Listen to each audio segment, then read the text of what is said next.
Previous video में हमने discuss किया था थर्ड वीक ऑफ डेवलपमेंट और इस वीडियो में हम डिस्कस करेंगे third to eight week of development. ठीक है, हम उस इसमें बताएंगे ये टाइम पीरियड ऐसा होता है जिसमें डिफरेंट ऑर्गन डेवलप कर रहे होते हैं।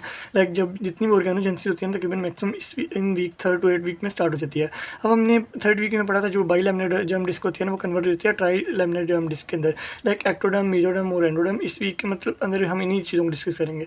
थर्ड देखें, इतने ज़्यादा जब स्पॉन्टेनियस सेल डिवाइड हो रहे हैं ना, इतना कुछ मतलब डिफरेंट ऑर्गन बन रहे हैं तो सेल डिवाइड भी बहुत ज़्यादा हो रहे हैं होते हैं, तो इन वीक्स के अंदर ना मेजोरिटी ऑफ बर्थ डिफेक्ट्स आ रहे होते हैं। ठीक है, अगर इस टाइम से पहले कोई एम्ब्रियो को इंसल्ट होती है ना मतलब, तो हम बता देंगे उसकी डेथ हो जाएगी और स्पॉन्टेनियस अबॉर्शन हो जाएगा। मतलब देखें, इन वीक्स से पहले पहले अगर कोई एम्ब्रियो को मसला बनता है ना तो उसकी डेथ हो जाएगी, अबॉर्शन हो जाएगी और हमें पता भी नहीं चलेगा। लेकिन जब ये ऑर्गन डेवलप हो जाएंगे फिर हमें जो अबॉर्शन वगैरह होगा ना तो फिर हमें स्पॉन्टेनियस अबॉर्शन नहीं होगा, फिर हमें खुद करवाना पड़ेगा।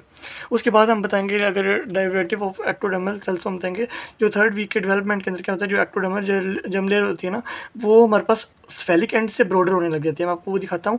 और जो होता है ना उसका नीचे वाला काउडल एंड, वहाँ पे उसकी ना वो थिकनेस कम होने लग जाती है। ठीक है, ब्रॉडर देन ले आपके पास गिवन है कि जो स्फेलिक एंड है ना वो ब्रॉडर है, लेकिन उसका जो नीचे काउडल एंड है ना वो हमारे पास थिन है या नैरो एंड होता है। ठीक है, उसके बाद पाएंगे हमारे पास जो नोटोकॉर्ड होती है वो इंड्यूस कर रही होती है हमारे पास overlying ectoderm to thicken and neural plate. आपको इस चीज़ के बताता हूँ, मैंने आपको बताया था ये हमारे पास यहाँ से, आपको पिछली वीडियो में बता दिया था ये हमारे पास है प्रिमिटिव स्ट्रीक, उसके अंदर ये प्रिमिटिव नोड बन रहा होता है। अब यहाँ से हमारे पास जहाँ से ओरोफ्रिंजियल मेम्ब्रेन तक जो एरिया होता है ना, इसे हमने कहा था ये प्री कोडल प्लेट है। अब इन दो एरियाज़ के अंदर जो इस एरिया की जो एक्टोडर्म है ना वो इंड्यूस करेगी अपने ऊपर के, हमारे पास ये बना दिया हमारे पास क्या, न्यूरल प्लेट, याद रखनी है। ठीक है, न्यूरल प्लेट अपने ऊपर बना देगी, या नोटोकॉर्ड कहते हैं। ठीक है, उसके हम बताएंगे यहाँ पे जो सेल्स होंगे मतलब उन्हें हम कहेंगे ये न्यूरो एक्टोडर्मल सेल्स हैं। ठीक है, ये आपके पास। अब मैं नेक्स्ट डिस्कस करता हूँ कि इसकी मोलिकुलर रेगुलेशन में जस्ट आपने याद रखना है कि जो आप जितने भी फैक्टर हैं सारे, लाइक हमारे पास FGF हो गया, फाइब्रोब्लास्ट ग्रोथ फैक्टर हो गया, उसके बाद हम कहेंगे कोडिन, नोगिन, ये सारे फैक्टर्स इसकी मतलब जो न्यूरल प्लेट है ना उसकी फॉर्मेशन के अंदर रोल प्ले कर रहे होते हैं, ये अप रेगुलेशन करवा रहे होते हैं। स्वाई एक BMP4 है हमारे पास, इसकी डाउन रेगुलेशन होगी MC को, और यहाँ से कुछ नहीं आने वाला आपके लिए। रेटिनोइक एसिड होता है उसकी भी अप रेगुलेशन होती है, ताकि ये अप रेगुलेशन इसलिए होती है कि न्यूरल प्लेट की सही फॉर्मेशन हो जाए। अब न्यूरलेशन के पढ़ेंगे। न्यूरलेशन क्या है हमारे पास, न्यूरलेशन हमारे पास ऐसा प्रोसेस है जिसके अंदर न्यूरल ट्यूब जो प्लेट बन रही होती है ना फ्रॉम न्यूरल ट्यूब, मतलब न्यूरल प्लेट बन जाए न्यूरल ट्यूब से। उसके बाद बताएंगे लेटरल टू मीडियल मूवमेंट होती है, वो कैसे होती है आपको बताता हूँ। उसके बाद वो बताता है this process regulated by planar cell polarity path पे, आपको पूरा पहले बता देता हूँ कि देखिए, अब मैंने आपको इस एरिया का बताया था, ये हमारे पास था जिसके अंदर हमारे पास बन रही होती है न्यूरल प्लेट जिसके एक्टोडर्म बना रहे होते हैं। अब यहाँ के जो सेल होंगे ना वो मतलब सेल्स क्या करेंगे, लेटरल टू मीडियली मूव करेंगे। जो हमने यहाँ पे पढ़ा है ना लेटरल टू मीडियल, वो कैसे मूव करेंगे कि जो सेल है ना देखेंगे लेटरल से मीडियली मूव करने लगे हैं। मैं आपको वो एक छोटा सा फ्लो चार्ट बताता हूँ कि सबसे पहले बनी थी नोटोकोड। नोटोकोड के ऊपर जो सेल्स थे ना यहाँ पे ये नोटोकोड बन गई थी, यहाँ से आगे नोटोकोड के जो ऊपर एक्टोडर्मल सेल्स थे ना उन्होंने क्या करा, न्यूरल प्लेट बना दी, वहाँ से न्यूरल ट्यूब बनेगी। अब उसकी लेंथनिंग होगी, उसकी एजिज मतलब ये एजिज है ना, मतलब ये एजिज पहले बताऊँ, ये एलिवेट होंगे, एलिवेशन के बाद वापस में क्लोज होंगे, वो बाद में पढ़ते हैं कि यहाँ क्या है, आपने ये पाथवे बना देना। ठीक है, उसके बाद आपने एक चीज़ बतानी है कि जो न्यूरल प्लेट होती है ना उसकी लेंथनिंग होती है, मैंने आपको बताया उसकी लेंथनिंग यहाँ पे हो रही है। उसके बाद वो बनाएंगे जो न्यूरल फोल्ड होंगे वो एलिवेट होंगे, और वो न्यूरल देखें जब ये एलिवेट होंगे मतलब ये ऊपर से बंद हो रहे हैं, लेकिन इनके अंदर जो हमारे पास एक सुराख था ना न्यूरल ग्रूव, वो हमें अपीयर होता हुआ नजर आने लग जाएगा। उसके बाद बताएंगे जो हमारे पास फ्यूजन हो गया ना बिगन इन दी सर्वाइकल, मतलब देखें ये था सर्वाइकल एंड, मैंने बताया ना ये क्रेनियल एंड है, ये काउडल एंड है। जो इसमें सर्वाइकल रीजन होगा ये वाला एरिया, यहाँ पे जो हमारे पास सर्वाइकल रीजन में जो क्लोजर होता है ना वो जल्दी हो जाता है इनका ना न्यूरल फोल्ड्स का। तो बताया था क्रेनियली तकरीबन 5th स्टोमाइट मतलब 1 2 3 और 4 या 5th लेवल पे ना यहाँ पे पहले होता है सर्वाइकल रीजन में फ्यूजन हो जाता है इन न्यूरल ट्यूब्स का ना। और बताएंगे अंटिल फ्यूजन इज कंप्लीट, इनकी कंप्लीट होने तक ना क्या होता है कि जो काउडल एंड जो काउडल और क्रेनियल एंड होते हैं ना वो कम्युनिकेट कर रहे होते हैं with the anterior amniotic cavity by the anterior and posterior neuropores. देखें अंटिल ये ऊपर से, देखें अब ये ऊपर से नीचे तक हो गया, देखें पहले यहाँ से सर्वाइकल से स्टार्ट हुई थी, फिर ये आपस में न्यूरल फोल्ड कंप्लीट हो जा रही है, लेकिन ये दोनों एंड से लाइक हमारे पास ऊपर वाले एंड से क्रेनियल और काउडल एंड पे कंप्लीट बंद नहीं हुई। इसे हम कहते हैं एंटीरियर न्यूरोपोर, ये होता है पोस्टीरियर न्यूरोपोर। कोई भी कम्युनिकेशन होता है ना सेल्स के दरमियान, इनके दरमियान, तो वो इन्हीं एंटीरियर पोस्टीरियर न्यूरोपोर के जरिए हो रहा है। ये आपके पास गिवन है जो बताया मैंने आपको। उसे बताना क्लोजर जो हमारे पास क्रेनियल न्यूरोपोर्स का होगा तकरीबन, मतलब जो क्रेनियल वाला होता है ना न्यूरोपोर, मतलब ये वाला क्रेनियल न्यूरोपोर एंटीरियर न्यूरोपोर जिसे क्या है, उसका जो क्लोजर होगा तकरीबन 25th डे पे होगा, तकरीबन जो पोस्टीरियर वाला नीचे वाला था ये वाला, इसका जो क्लोजर होगा तकरीबन हम बताएंगे 28, मतलब ये बाद में क्लोज होता है। एमसी को आप नहीं करना ही है करना। उसके बाद हम देखेंगे सीएनएस होता है ना, उसके मतलब is represented by close tube like structure होता है, काउडल पोर्शन के ऊपर स्पाइनल कॉर्ड बनने लग जाती है, कुछ खास नहीं है। अब न्यूरल क्रस्ट सेल्स मैं आपको बताऊँ, ये जो हमारे पास होता था ना, यहाँ पे जब न्यूरल प्लेट बनती है, अब न्यूरल प्लेट से क्या होता है, कुछ सेल्स हम निकलते हैं बाहर की तरफ, वो आपको बताता हूँ क्या होता है। जो न्यूरल क्रस्ट सेल्स होते हैं, न्यूरल फ्लोर जब एलिवेट हो रही होती है ना, कुछ सेल्स उसके लेटरल बॉर्डर से डिसोसिएट होते हैं, टूटते हैं और वो बना देते हैं न्यूरल क्रस्ट सेल्स। अब ये बहुत अच्छे सेल हैं, इन्हें हम कहते हैं ये फोर्थ जर्म लेयर भी है, क्योंकि यहाँ से बहुत ज़्यादा चीज़ें बनी होती है। लाइक हमारे पास न्यूरल क्रस्ट सेल्स है ना, इन्होंने आफ्टर क्लोजर जब हो जाना है ना, हमारे पास न्यूरल ट्यूब से माइग्रेट सेल्स करेंगे दो पाथवे के अंदर। एक होता है डोर्सल पाथवे, डोर्सल पाथवे के अंदर क्या हो रहा होता है हमारे पास, through the dermis where they end, हाँ, या जो जब ये डोर्सल पाथवे के जरिए न्यूरल क्रस्ट सेल्स निकलते हैं ना, तो वो एंटर करते हैं हमारे पास endoderm ectoderm through the dermis के अंदर एंटर करते हैं, ठीक है। और एंटर करेंगे एंडोडर्म के अंदर थ्रू दी होल्स, और वहाँ पे जहाँ लाइक देखें ये गए सीधा निकल के यहाँ से स्किन के पास, स्किन के अंदर जाके उन्होंने बना दी मेलानोसाइट्स, ठीक है। उसके बाद अगर वेंट्रल पाथवे से निकले ना, ये हमारे पास ब्रेन वगैरह के अंदर जाके वहाँ पे क्या बनेंगे, हमारे पास सिंपैथेटिक और हमारे पास एंटेरिक न्यूरॉन्स, शिवान सेल्स और सेल्स ऑफ एड्रिनल मेडुला वगैरह ये बना रहे होंगे, ठीक है। और कंट्रीब्यूट कर रहे होंगे हमारे पास neuron of cranial ganglia, glial cells वगैरह, ये सारे सेल्स कौन बना रहे हैं, न्यूरल क्रस्ट सेल्स। और ये कहाँ से आ रहे थे हमारे पास, न्यूरल प्लेट से। उसके बाद बताएंगे, इसे हम फोर्थ जर्म लेयर भी कहते हैं, आपको पहले बता चुका हूँ। इसकी रेगुलेशन मैं आपको पहले यहाँ से डायग्राम के अंदर बता दूँ कि ये हमारे पास क्या दिखाया गया है, कि यहाँ पे देखें जब हमारे पास क्या हुआ था, न्यूरल क्रस्ट, आपको पता है न्यूरल क्रस्ट न्यूरल फोल्ड में आपस में जब मिलना था ना, तो ये थे हमारे पास, जब ये मिल जाते हैं तो ये ऊपर वाला जो बॉर्डर रहता है ना, इस यहाँ से जो सेल निकलेंगे मतलब वो होंगे न्यूरल क्रस्ट सेल्स। आपके पास ये देखें, ये हमारे पास नोटोकोड है, नोटोकोड के साथ ये न्यूरो डोर्सल जो गिवन है ना, ये वाले जो सेल्स हैं वो कहाँ से आ रहे थे हमारे पास, कहाँ से, ये न्यूरल क्रस्ट सेल्स आ रहे हैं। आपने डायग्राम सारी की सारी करनी है। यहाँ पे रेगुलेशन के अंदर आपने जस्ट हमारे PAX3 जीन का बताना है। जो PAX3 जीन होता है ना, वो रोल प्ले कर रहा होता है न्यूरल क्रस्ट सेल्स की फॉर्मेशन के अंदर। जस्ट एक एमसी को आपने जस्ट एमसी उसके लिए इसे रीड करना है। और यहाँ पे बताया जो BMP3 होता है ना, कंप्लीट इनहिबिट करवा रहा होता है किसे, neural tube will form intermediate. हाँ, अब बता रहे जो BMP3 होता है ना, अगर ये हमारे पास कंप्लीटली इससे इनहिबिट नहीं होता ना, तो क्या होता है हमारे पास इंटरमीडिएट, तो न्यूरल जो क्रस्ट सेल्स होते हैं उनकी फॉर्मेशन के अंदर मसला आ जाता है। मैंने बताया था ना, एक जस्ट एक फैक्ट होता है BMP3, ये सप्रेस होता है, बाकी सारे सप्रेस नहीं होते। ये न्यूरल क्रस्ट के सेल्स के डेरिवेटिव्स लिखे हुए हैं, आपने खुद याद रखने हैं, ठीक है। और यहाँ पे बताना कि रेगुलेशन एटसेट्रा, ये आपको सिर्फ यहाँ पे रेगुलेशन है ना, इसमें से जो इंपॉर्टेंट है वो यहाँ से स्टार्ट होता है, ठीक है। आपने बताना है इन जनरल टर्म्स क्या होता है, जो एक्टोडर्मल लेयर होती है ना, वो हमारे पास क्या बना रही होती है, सेंट्रल नर्व सिस्टम बना रही होती है, पेरिफेरल नर्व सिस्टम के अंदर रोल प्ले कर रहे होते हैं, ठीक है।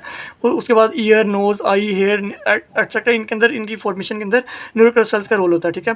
उसके बाद आपने एक बार रीड देनी है, यहाँ से कुछ नहीं करना है। उसके बाद है ना सबक्यूटेनियस ग्लैंड बना रहे होते हैं, मेमरी ग्लैंड, पिट्यूटरी ग्लैंड, मतलब अब इनकी फॉर्मेशन के अंदर भी रोल प्ले कर रहे होते हैं, ठीक है। अब न्यूरल ट्यूब डिफेक्ट्स होते हैं, ये बहुत मोस्ट कॉमन डिफेक्ट है हमारे पास, ठीक है। उसमें बताएंगे जो न्यूरल ट्यूब डिफेक्ट होंगे, इसके अंदर न्यूरल ट्यूब क्लोजर फेल्स होकर, मतलब यहाँ पे जो न्यूरल ट्यूब क्लोज हो रही थी ना, इसकी क्लोजर के अंदर मसला आएगा और ये न्यूरल ट्यूब डिफेक्ट हो जाएंगे।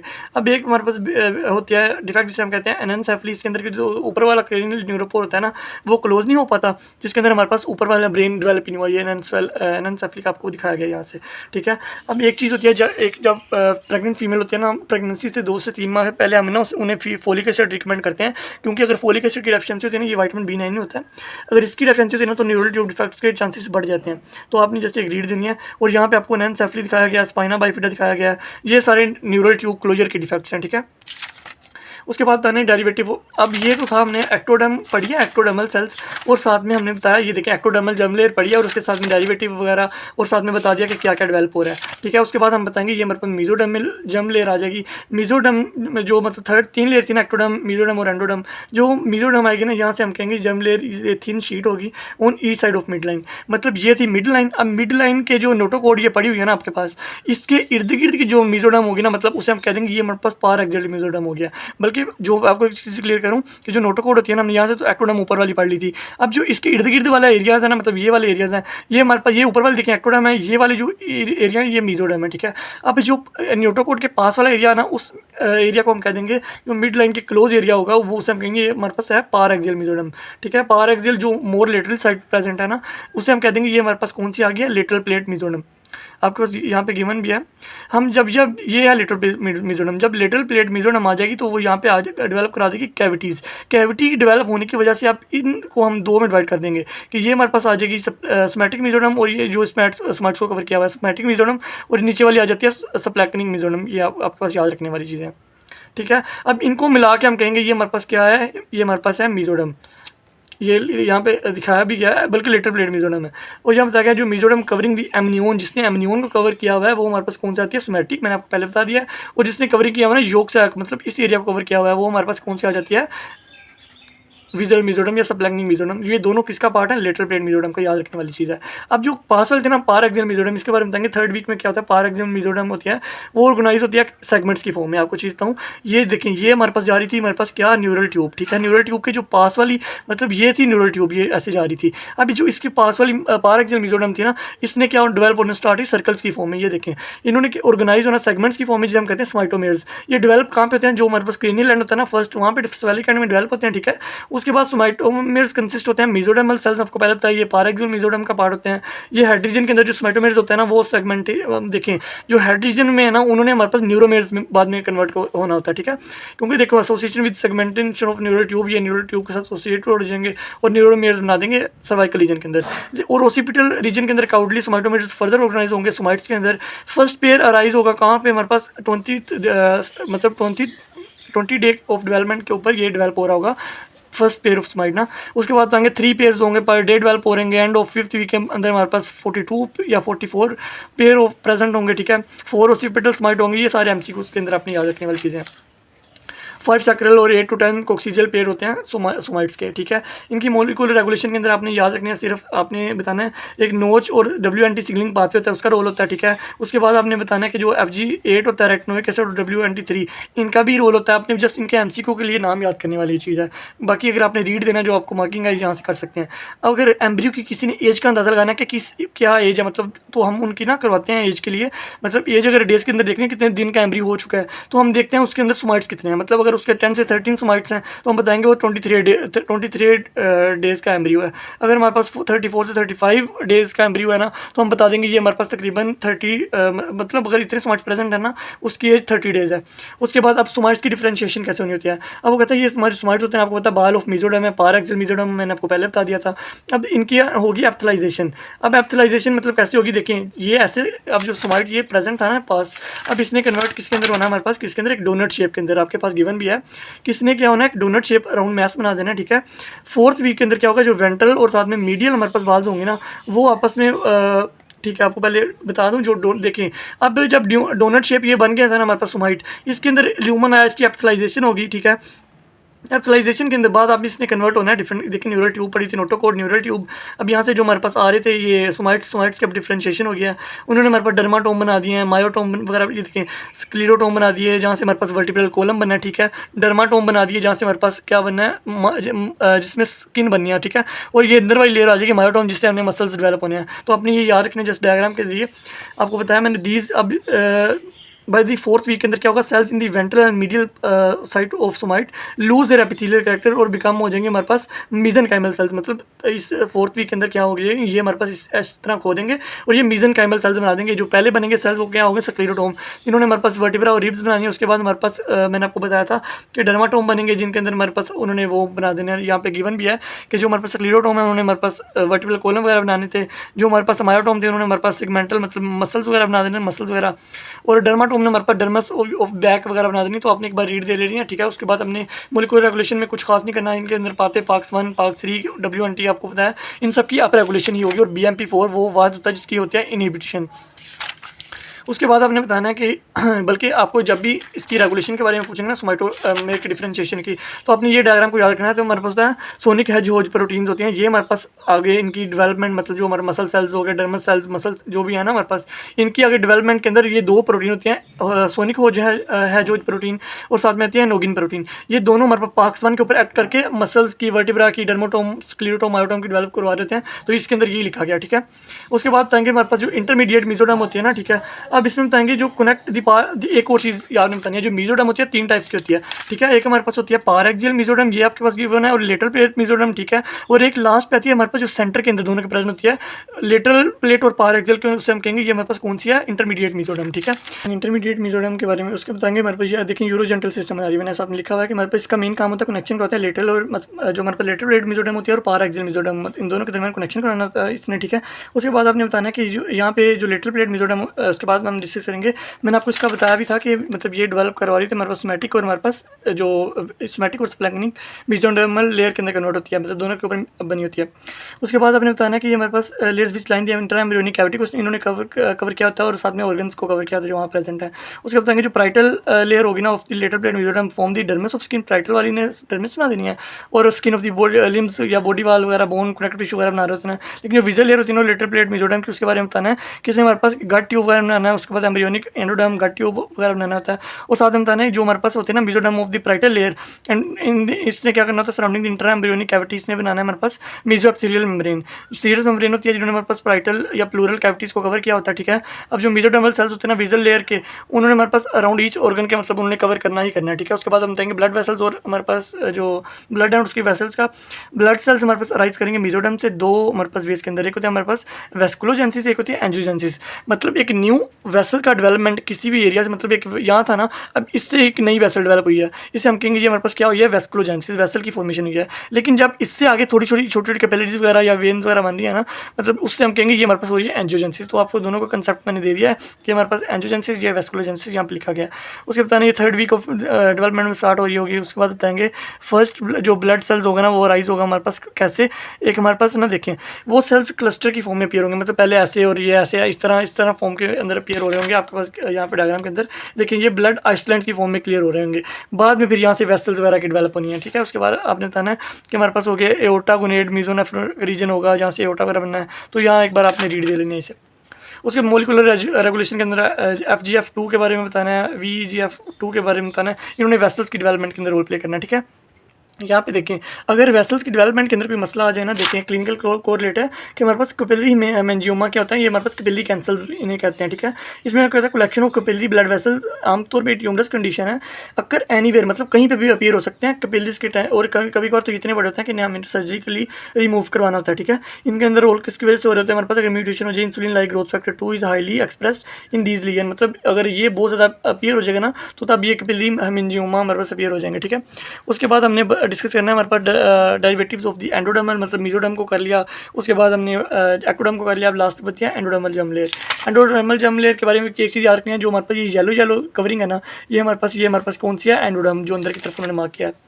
अब देखेंगे जो GIT की मेन ऑर्गन सिस्टम जो GIT की डेवलप होना है ना वो हमारे पास एंडोडर्मल जर्म लेयर से डेवलप हो रहे होते हैं।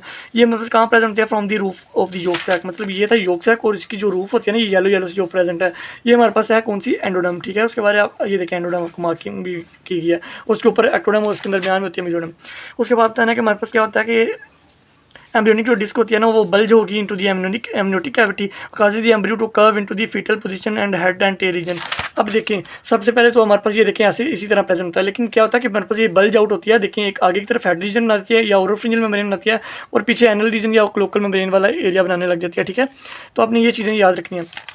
उसके बाद जाना है कि embryo lines within the amniotic cavity के अंदर पड़ा होगा, body wall close completely except the umbilical region. हाँ देखें अब ये बॉडी वाल है ना ये कम्प्लीटली क्लोज हुई है एक्सेप्ट इस रीजन की, यहाँ पे ये क्लोज नहीं हुई हुई है। ये मिड लाइन में ना ये यहाँ पे बना रही थी हमारे पास विटलाइन डक्ट जो कि योक सैक और एम्ब्रियो के दरमियान कनेक्शन है। ठीक है, उसके बाद बताना है failure of the little body wall, body fails to close